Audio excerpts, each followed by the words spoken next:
Audio Jungle.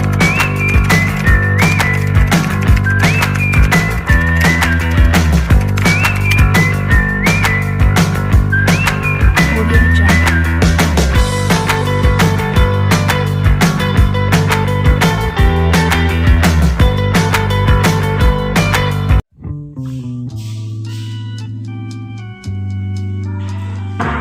Assalamualaikum. Waalaikumsalam. Boleh Pak masuk? Boleh, Pak. Oke.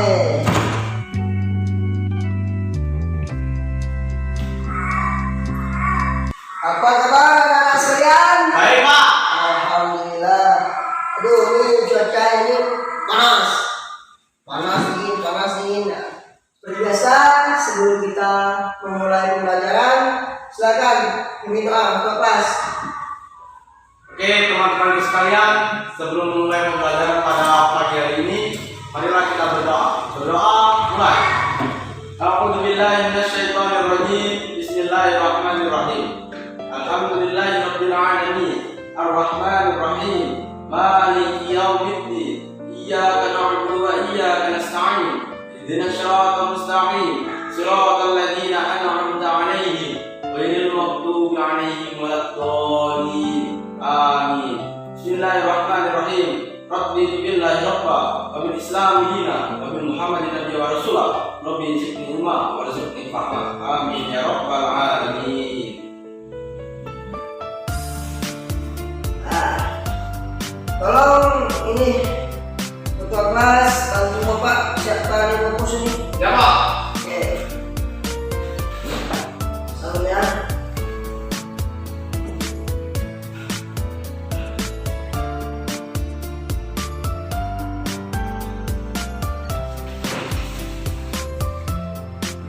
Ya. Ya, Pak. Oke, sip, mantap. Terima kasih. Ya, Pak. Baik, anak, sebelum mulai pelajaran, Bapak mau absen dulu ya. Ya, Pak. Kevin, Di. Tony, Chandra, Di, Pak. Ilham, Emiliana, Juanda. Di. Hai, ini kenapa Juanda ini apapun rambutnya ini agak panjang? Kenapa nggak seperti yang Kevin sebelum masa ini kenapa? Cukur, Pak. Loh, kenapa belum cukur? Ini mau Pak cukur atau cukur sendiri? Sendiri, Pak. Terus? Tapi, Pak, nggak ada duit, Pak. Tuh, ada di mana? Mana lupa ini? Nah, Makasih ya, ini Pak. pakai uangnya dan pakai duitnya ya. Ya, Pak. Bisa cukur. Ya, Pak. Oke? Ya, Pak.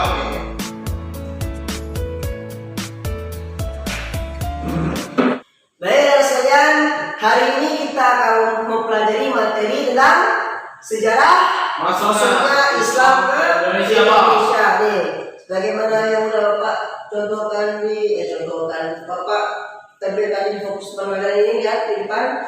Jadi kita ada 4 materi. Nah, kita lagi 2 materi.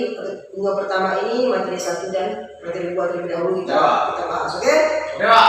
Nah, sebagaimana yang sudah Bapak kirimkan kan sama kalian semalam video pembelajaran ini, Ya. Bapak harapkan kalian bisa memahami lah dikit ya. Ya, Pak. Oke, sebelum kita masuk ke inti pembelajaran, kita pemanasan dulu ya supaya kalian semangat. Oke? Ya, Pak. Nah, tidak semua. Begini Bapak, oke? Ya, Pak. Ya. Ini caranya. Kami datang untuk hadir dan bersemangat ya. Ya. Kami datang untuk hadir dan bersemangat. Kami datang untuk hadir untuk datang. Kami datang untuk hadir dan bersemangat. Bisa? Ya, Pak. Oke, coba ya. Ya. Oke, 1, 2, 3. Kami datang untuk hadir dan bersemangat. Kami datang untuk hadir dan bersemangat.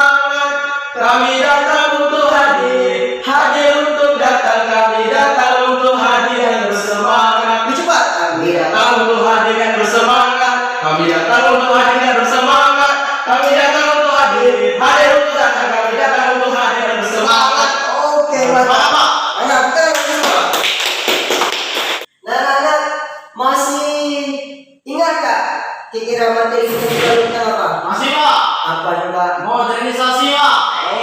Yang lengkap lah. Tokoh-tokoh pemahaman Islam dan modernisasi dunia Islam. Ada yang seperti minggu lalu Rasidido kan, sama Muhammad Abdul kan. Anak-anak sekalian, hubungan materi itu dengan materi yang akan kita bahas ini adalah pada hakikatnya para tokoh-tokoh pemahaman Indonesia tersebut karena mereka kan, karena jasa mereka lah akhir Islam berkembang, Islam berjaya, Islam maju, dan akhirnya Islam sampai ke Indonesia. Nah, oleh karena itu kita akan bahas nanti tentang sejarah masuknya Islam ke Indonesia. Tapi kita kali ini ada 4 materi ini kan. Nah, kita bahas 2 poin terlebih dahulu, yaitu 1 teori tentang sejarah, teori sejarah masuknya Islam ke Indonesia, dan yang kedua saluran atau strategi dakwah masuknya Islam ke Indonesia. Oke. Karena sekalian, Bapak harapkan dari sini nanti kalian semuanya bisa memahami ya materi tentang teori, bisa menjelaskan, bisa mengamati, kemudian juga kalian bisa memahami, kalian bisa menganalisis tentang saluran atau strategi masuknya Islam ke Indonesia seperti itu. Nah, jadi kita pokoknya sebagai siswa harus semangat dalam belajar, harus semangat meraih cita-cita, ya kan? Ilmu dunia harus dapat, ilmu akhirat juga harus dapat. Ya, karena mengapa? Supaya kita bahagia di dunia dan bahagia di akhirat. Sebab kata Hujatul Islam itu Imam Syafi'i apa katanya? Man arada dunya fa'alaihi bil ilmi, wa man arada al-akhirata fa'alaihi bil ilmi, wa man aradahuma fa'alaihi bil ilmi. Barang siapa yang hendak hidup bahagia di dunia, maka hendaklah ia berilmu. Dan barang siapa yang hendak hidup bahagia di akhirat, maka hendaklah ia berilmu. Barang siapa yang menghendaki bahagia keduanya, bahagia di dunia, bahagia di akhirat, maka hendaklah ia berilmu. Oke, karena dari itu kita harus semangat dalam menuntut ilmu. Siap. Nah, jadi di sini dikira udah semua belum menonton, melihat video yang Bapak kirim semalam? Sudah Pak. Sudah semua? Belum Pak. Nah, kenapa belum? Videonya jelas Pak, anunya bro. Waduh, ambilnya intro, bukan video kualitas, sampingnya yang intro kan. Jadi sini Bapak kita lihat lagi ya. Kita lihat lagi videonya. Bila ini di bawah sini Bapak ini kan Bapak sampaikan. Bismillahirrahmanirrahim. Assalamualaikum warahmatullahi wabarakatuh. Apa kabar anak-anak semuanya? Siswa-siswi kelas 12 jurusan IPA dan IPS MAN 2 Kepahyang. Semoga kalian senantiasa sehat, cerdas dan ceria ya. Baik, kali ini kita akan membahas materi tentang sejarah masuknya Islam ke Indonesia. Pada dasarnya, materi yang akan kita bahas ini terbagi menjadi 4 sub materi pembahasan ya, sebagaimana slide yang Bapak tampilkan ini. Lihat. Namun kita bagi menjadi 2 bagian. Jadi untuk minggu ini kita belajar sub materi 1 dan 2 terlebih dahulu, dan sub materi 3 dan 4 di minggu berikutnya, oke? Nah, tujuannya tidak lain dan tidak bukan supaya kalian benar-benar matang dalam pemahaman konsepnya. Oleh karena itu, Bapak harapkan kalian benar-benar memperhatikan penjelasan Bapak di video ini. Anak-anak sekalian yang berbahagia, sebelum kedatangannya Islam, mayoritas penduduk Indonesia sudah menganut berbagai macam kepercayaan, baik itu kepercayaan Hindu-Buddha hingga animisme dan dinamisme. Apa itu Pak animisme? Animisme adalah kepercayaan kepada roh-roh yang mendiami benda-benda seperti pohon, batu, sungai, dan gunung. Jadi mereka yakin bahwasanya sungai, gunung, batu, pohon itu tuh ada roh di dalamnya. Mereka itu bisa hidup seperti itu. Dan ada dinamisme. Apa itu? Yaitu kepercayaan bahwa segala sesuatu mempunyai tenaga yang dapat mempengaruhi keberhasilan atau kegagalan usaha manusia, seperti itu. Nah, kepercayaan seperti ini sangat kuat dan kental sekali mengakar di hati masyarakat Indonesia sebelum datangnya Islam. Kemudian ketika Islam itu datang, proses masuknya Islam ke Indonesia sampai sekarang ini memang masih menjadi perdebatan yang sangat panjang. Ada 3 fokus pembicaraan mengenai kedatangan Islam ke Indonesia, yaitu yang pertama seputar tempat asal kedatangannya, kemudian para pembawanya, dan juga waktu kedatangannya. Untuk menjawab pertanyaan-pertanyaan ini, terdapat perdebatan panjang di antara para ahli sejarah. Oke, kita langsung masuk ke inti pembahasan yang pertama, yaitu mengenai jalur atau teori masuknya Islam ke Indonesia. Menurut beberapa teori yang ada, ajaran Islam masuk ke Indonesia melalui orang-orang dari berbagai bangsa. Sebagian dari mereka ada yang datang ke Nusantara memang untuk berdagang sembari berdakwah. Namun ada pula kaum ulama atau ahli agama yang datang ke Nusantara untuk mensyiarkan ajaran Islam. Akhirnya muncul 4 teori terkait masuknya Islam ke Indonesia, yaitu teori Gujarat, India, kemudian teori Arab, Mekah, kemudian teori Persia, Iran, dan teori Cina. Teori yang pertama, teori Gujarat India. Teori ini dicetuskan oleh G.W.J. Dewes yang lantas dikembangkan oleh Snow Gurunje, Jan Pigeonapple, W.F. Sutherland, J.P. Mukwete, hingga Sucipto Wirjo Suparto. Mereka meyakini bahwa Islam dibawa ke Nusantara oleh para pedagang yang berasal dari Gujarat, India pada abad ke-13 Masehi. Kaum saudagar Gujarat datang melalui Selat Malaka dan menjalin kontak dengan orang-orang lokal di bagian barat Nusantara yang kemudian melahirkan Kesultanan Samudra Pasai sebagai kerajaan Islam pertama di Indonesia. Salah satu bukti yang mendukung teori ini adalah ditemukannya makam Malik As-Saleh dengan angka 1297. Nama asli Malik As-Saleh sebelum masuk Islam adalah Marah Silu, yang merupakan pendiri Kesultanan Samudra Pasai yang pertama. Dikutip dari buku Arkeologi Islam Nusantara karya Uka Chandrasasmita menyatakan bahwa corak batu nisan Sultan Malik As-Saleh memiliki kemiripan dengan corak batu nisan di Gujarat, India. Oleh karena itu, mengapa mereka mengatakan teori ini dikuatkan Islam itu masuk ke Indonesia melalui teori Gujarat India. Selain itu juga hubungan dagang antara Nusantara dengan India sudah terjalin sangat lama. Kemudian anak sekalian, teori yang kedua adalah teori Arab Mekah. Teori ini didukung oleh Jesse Van Leeuw, kemudian ada Anthony H. Jones, ada T.W. Arnold, hingga Abdul Malik Karim Amrullah, atau kita sering memanggilnya dengan sebutan Buya Hamka.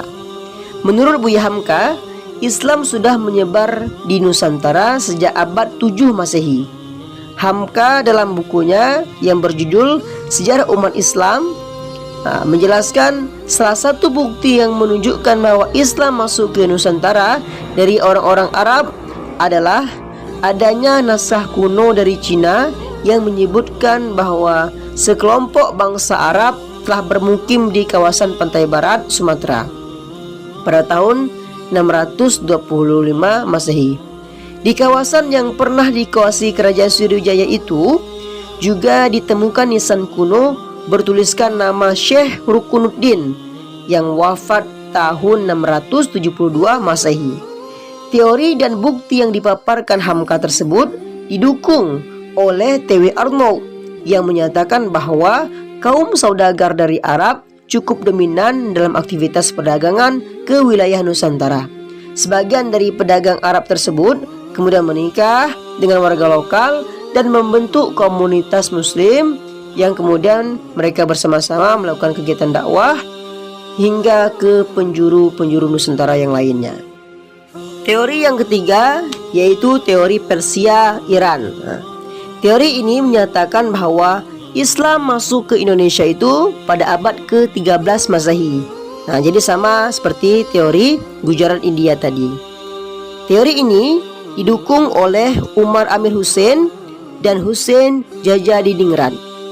Abdurrahman Misno dalam bukunya Receptions, Stroke, Selection, Modification, Antropologi Hukum Islam di Indonesia menuliskan bahwa Jajadiningrat berpendapat tradisi dan kebudayaan Islam di Indonesia itu memiliki persamaan dengan yang ada di Persia. Salah satu contohnya atau buktinya adalah seni kaligrafi yang terpahat pada batu-batu nisan yang bercorak di Nusantara. Kemudian bukti lain seperti budaya tabot di Bengkulu atau tabwi di Sumatera Barat yang serupa dengan ritual yang ada di Persia setiap tanggal 10 Muharram. Akan tetapi, ajaran Islam yang masuk dari Persia kemungkinan adalah ajaran Syiah. Kesamaan tradisi tersebut serupa dengan ritual Syiah di Persia yang saat ini merujuk pada negara Iran. Nah, teori ini cukup lemah karena mayoritas pemeluk Islam di Indonesia adalah bermazhab Sunni. Kemudian kita masuk ke teori yang keempat, yaitu teori Cina. Ajaran Islam berkembang di Cina pada masa dinasti Tang, yaitu pada tahun 618 hingga 905 Masehi, dibawa oleh panglima muslim dari kekhalifahan di Madinah semasa era Khalifah Utsman bin Affan, yakni Sa'ad bin Abi Waqqas. Jean Aberli dalam buku Islam in China menyebut relasi pertama antara orang-orang Islam dari Arab dengan bangsa Cina terjadi pada tahun 713 Masehi. Diyakini bahwa Islam memasuki Nusantara bersamaan dengan migran orang-orang Cina ke Asia Tenggara. Mereka memasuki wilayah Sumatera bagian selatan, Palembang, pada 879 atau abad ke-9 Masehi. Itulah mengapa di Palembang itu kan banyak orang-orang yang sipit-sipit matanya seperti itu. Bukti lain adalah banyaknya pendakwah Islam keturunan Cina yang mempunyai pengaruh besar di Kesultanan Demak yang merupakan kerajaan Islam pertama di Pulau Jawa. Dalam buku sejarah yang ditulis oleh Nana Supriyatna diungkapkan bahwa Kesultanan Demak didirikan oleh Raden Patah, putra Raja Majapahit, dari istri seorang perempuan asal Cina yang telah lama masuk Islam. Raden Patah yang memiliki nama Cina Jin Bun memimpin Demak bersama Wali Songo sejak tahun 1500 Masehi.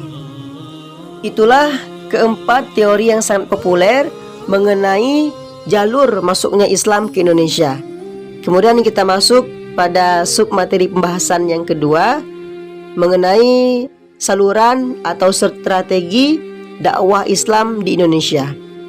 Setidaknya ada 5 strategi dakwah masuknya Islam ke Indonesia, yaitu pertama dari jalur perdagangan, perkawinan, pendidikan, kesenian dan budaya, dan yang terakhir ada jalur tasawuf. Pertama, strategi dakwah melalui jalur perdagangan.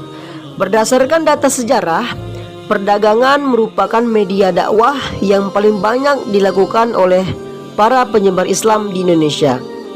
Hal ini dapat kita lihat dari adanya kesibukan lalu lintas perdagangan pada abad ke-7 Masehi hingga 16 Masehi.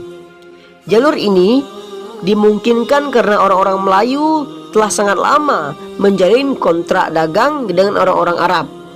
Apalagi setelah berdirinya kerajaan Islam seperti kerajaan Malaka dan juga Samudra Pasai yang ada di Aceh. Maka semakin membuat para ulama dan pedagang-pedagang Arab datang ke Indonesia.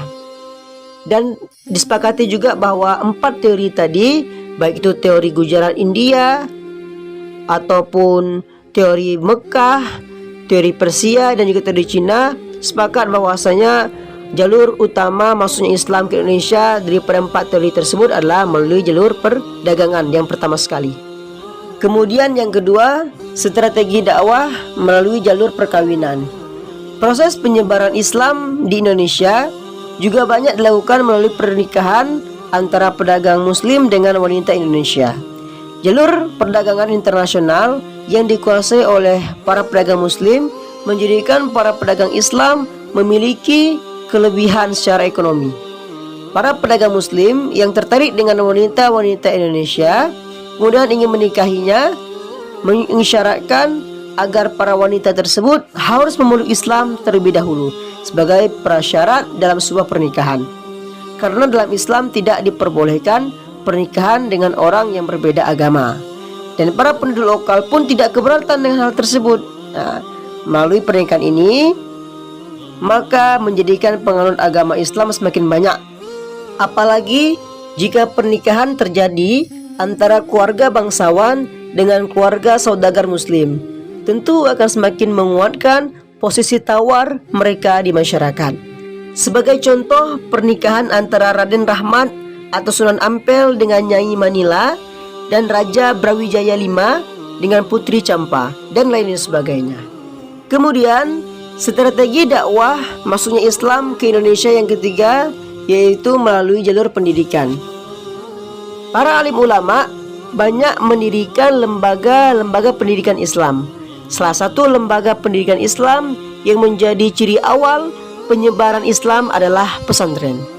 Istilah pesantren digunakan untuk menunjukkan lembaga pendidikan yang banyak digunakan oleh ulama di Jawa dan di Madura. Sementara kalau di Aceh itu dikenal dengan nama Dayah. Dan kalau di Minangkabau itu dikenal dengan istilah surau. Awalnya pesantren Dayah atau surau ini adalah tempat kegiatan keagamaan yang kemudian berkembang menjadi suatu lembaga tempat kegiatan pendidikan. Sebagai sebuah lembaga pendidikan Islam, pesantren tidak mengenal perbedaan status sosial antara yang satu dengan yang lainnya, sehingga semua orang memiliki hak yang sama untuk mendapatkan pendidikan. Dengan semakin banyaknya penganut agama Hindu dan Buddha yang belajar di pesantren, hal itu semakin meningkatkan jumlah masyarakat yang memeluk agama Islam. Dari situ kita juga memahami bahwa posisi pesantren Dayah atau surau ini sejak awal Islam masuk ke Indonesia telah memainkan peranan yang sangat penting dalam proses mencerdaskan kehidupan bangsa, terutama dalam penyebaran agama Islam. Adapun strategi dakwah yang keempat melalui jalur kesenian dan budaya. Para tokoh penyebar Islam mengajarkan Islam menurut bahasa dan adat istiadat masyarakat setempat. Sebagian besar nama-nama mereka telah melegenda, seperti Wali Songo. Penyebaran Islam melalui kesenian atau budaya termasuk yang paling banyak mempengaruhi masyarakat, seperti wayang, sastra, dan berbagai kesenian lainnya. Pendekatan jalur kesenian ini dilakukan para penyebar Islam untuk menarik perhatian masyarakat, sehingga tanpa terasa mereka pun tertarik pada ajaran-ajaran Islam. Misalnya, Sunan Kalijaga adalah tokoh seniman wayang. Ia tidak pernah meminta bayaran dalam pertunjukan seninya, tetapi ia meminta para penonton untuk mengikutinya mengucapkan kalimat syahadat. Meski sebagian cerita wayang masih dipetik dari cerita Mahabharata dan Ramayana, tetapi dalam cerita itu disisipkan ajaran dan nama-nama pahlawan Islam. Selain wayang, bentuk kesenian lain yang dijadikan media islamisasi adalah sastra, seperti hikayat, babat, dan lain sebagainya. Ada juga seni arsitektur seperti terlihat pada bentuk masjid-masjid peninggalan para ulama atau Wali Songo, dan juga seni ukir yang banyak terdapat di kediaman atau masjid-masjid peninggalan para wali, terutama yang ada di daerah-daerah Pulau Jawa seperti itu. Kemudian strategi dakwah masuknya Islam yang terakhir atau yang kelima adalah melalui jalur tasawuf.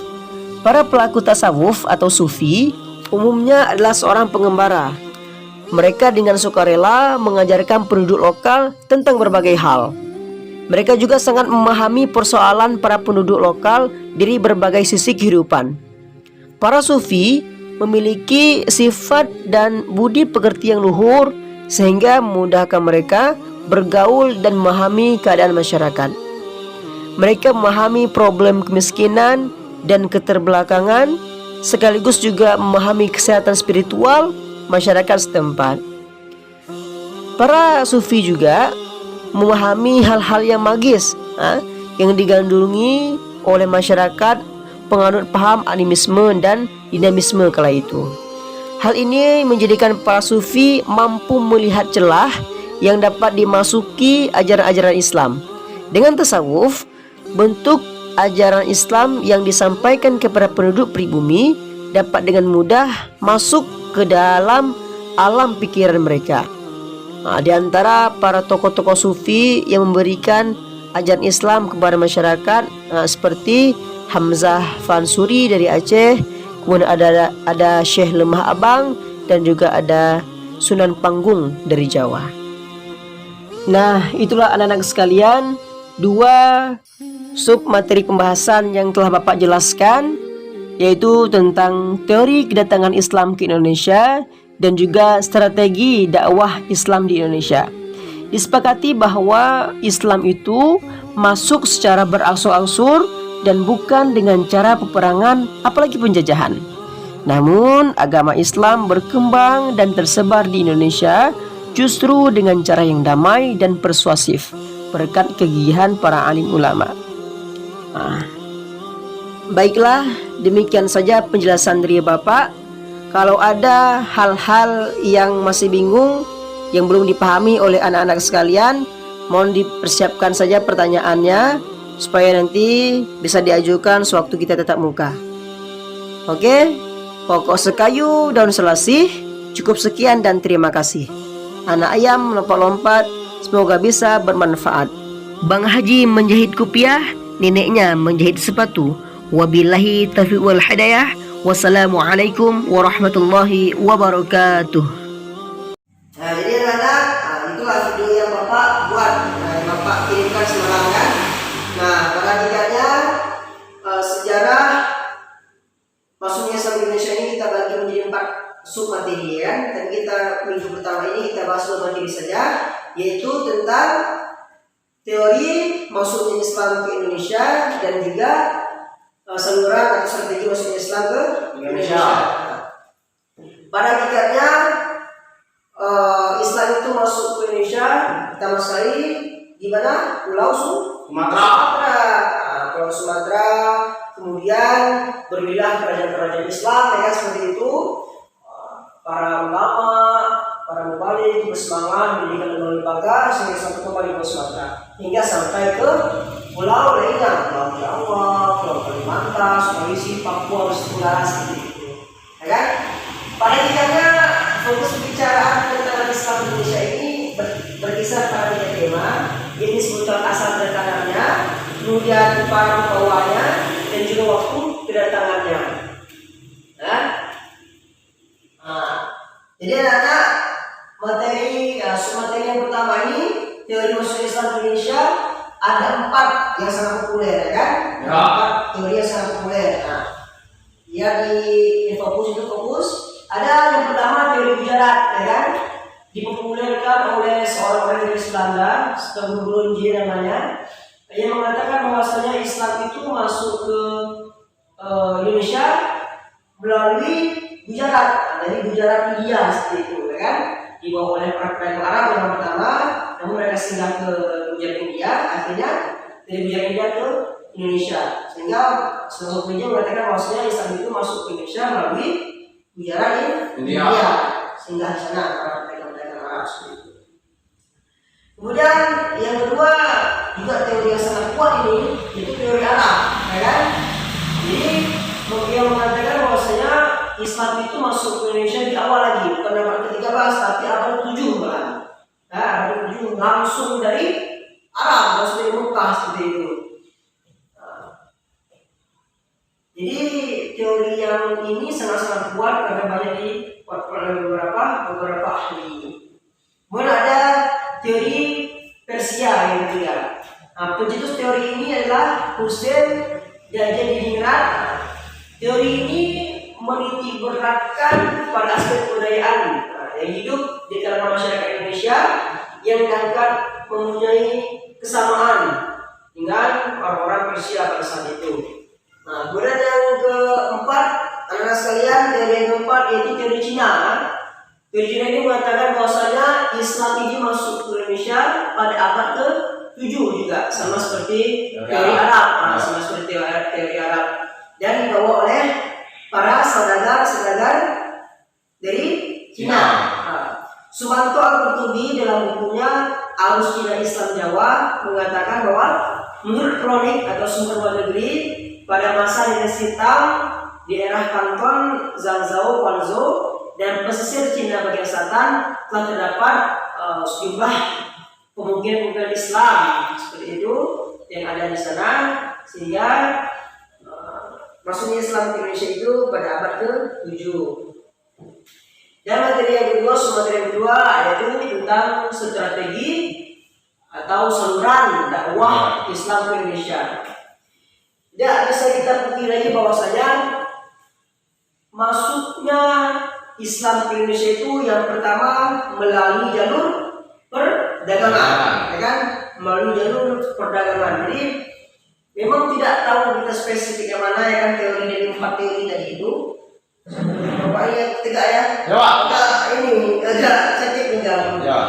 Jadi saluran dakwah dari Islam Indonesia itu melalui 5, ya kan? Ada jalur perdagangan, perkawinan, pendidikan, kemudian jalur kesenian dan budaya, dan juga jalur tasawuf seperti itu. Ada sekalian, pertama sekali itu perdagangan. Jadi memang kita ini kan Indonesia kan strategis gitu kan, strategis jalur perdagangan. Karena mengapa orang-orang luar negeri sana, orang-orang Eropa ingin datang ke Indonesia, ingin berjualan, kan, ingin berdagang karena Indonesia dikenal dengan rempah-rempahnya yang banyak, kan? Karena Indonesia negeri sumur, negeri tropis. Kemudian dari mereka pedagang-pedagang tadi, banyak para saudara-saudara dari yang berdagang di luar negeri itu mampir istilahnya kan, membuat pemukiman yang ada di Indonesia. Barangkali mereka berkenalan lah dengan penduduk pribumi seperti itu kan. Mereka berkenalan dengan penduduk pribumi, mereka saling suka, akhirnya para saudara ini menikahi penduduk pribumi seperti itu. Penduduk pribumi pun ingin sama orang Indonesia kan, ingin sama orang-orang saudara-saudara. Karena mengapa? Karena mereka sudah kaya, banyak uang gitu. Jadi akhirnya mereka menikah, membentuk keluarga kecil gitu kan. Nah, jadi banyak dari keluarga satu, keluarga lainnya. Akhirnya banyak, akhirnya berdirilah seperti lembaga-lembaga, pendidikan seperti itu kan, untuk mendidik dan anak para saudara tadi. Kemudian akhirnya itu daripada jalur perdagangan, kemudian perkawinan dan pendidikan, kan. Akhirnya juga para saudara tadi banyak mengundang orang-orang luar, ya kan. Seperti misalnya kalau yang jalur kesenian dan budaya ini kan kita kenal dengan Wali Songo, ya kan. Mereka adalah yang menyelaraskan antara adat istiadat masyarakat Jawa khususnya, ya kan, sebelum mereka ke daerah lainnya, mereka menyelaraskan terlebih dahulu dengan masyarakat Jawa antara adat istiadat dengan apa namanya, ajaran-ajaran Islam seperti itu. Kemudian yang terakhir itu jalur tasawuf. Tasawuf ini kira-kira seperti ini, bahwasanya para alim ulama, para muballigh itu, ya kan, kayak Indonesia ini masa-masa kerajaan seperti itu kan, ada kerajaan Islam seperti itu. Jadi cara seorang muballigh, cara ulama ini ingin mengislamkan orang banyak adalah dengan tasawuf tadi. Mereka istilahnya itu jadi politiknya untuk mengislamkan rajanya. Jadi kalau otomatis kalau rajanya berislam, maka rajanya pun akan ikut menjadi Islam seperti itu. Nah, itulah kira-kira apa namanya saluran atau strategi dakwah masuk Islam ke Indonesia. Memang tidak ada yang terlalu spesifik, tapi kira-kira begitu, seperti bagaimana sumber dari buku bahan bacaan yang kita baca. Oke. Baik anak sekalian, sudah paham soalnya kira? Jangan sudah saja. Coba dulu, yang mana yang kira-kira yang masih belum paham? Ada nggak yang belum paham kira-kira? Jadi bagi yang Bapak sudah jelaskan tadi. Saya Pak. Nah, bagian mana yang berpaham? Silakan. Bagian teori Cina, Pak. Nah, apa? Itu jalur perdagangan perkawinan, Pak. Itu pokoknya semua teori masuk Islam di Indonesia itu strategi dakwahnya pertama sekali itu dari jalur perdagangan. Jadi semuanya, baik dari Buddha, teori Arab, dari Persia maupun teori Cina itu semuanya dari jalur perdagangan. Baru nanti ke jalur yang lainnya saling berkesinambungan seperti itu. Jadi kalau sudah paham, Bapak ingin minta satu orang menjelaskan. Ayo, silakan kira-kira. Di mana, Pak? Di sana aja. Ya. Nah, coba siapa namanya dia? Ya. Coba silakan jelaskan ulang singkat aja. Berdiri, Pak. Nah, boleh atau rasa dulu aja. Dulu ya. Oke, jadi sejarah masuknya Islam ke Indonesia terdapat dua materi tadi kita bahas, Pak. Yang pertama sejarah masuknya Islam ke Indonesia, yang kedua saluran atau strategi masuknya Islam ke Indonesia. Yang pertama tadi sejarah masuknya Islam ke Indonesia terdapat beberapa teori. Yang pertama teori sejarah, yang kedua teori Arab, yang ketiga teori Cina, yang keempat teori Persia. Kemudian materi yang kedua yaitu strategi atau saluran masuknya Islam ke Indonesia.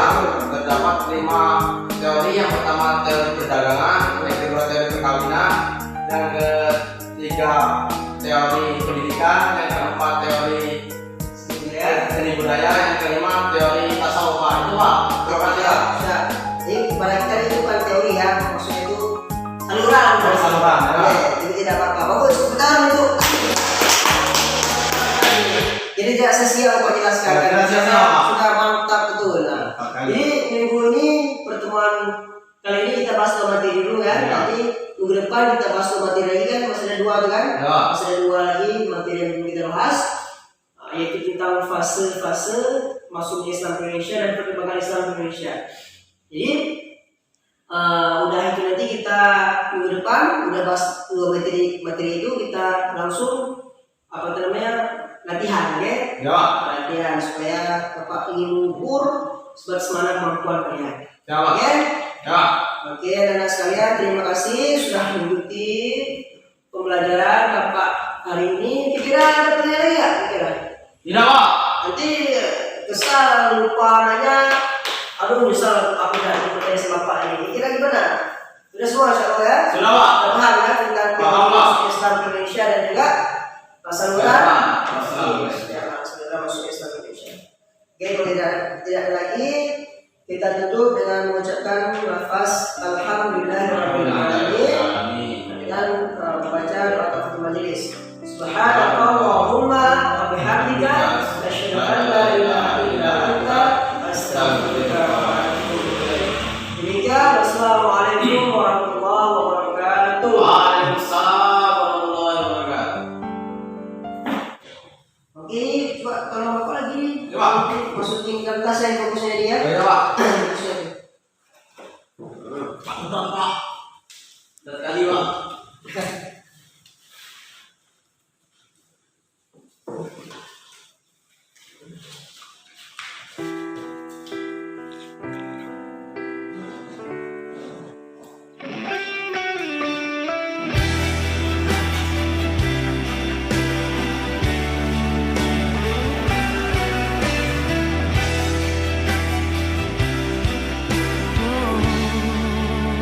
Oke, dadah ya. Siapa tuh? Ya, Pak. Ya. Jadi, Pak. Oke. Audio Jungle.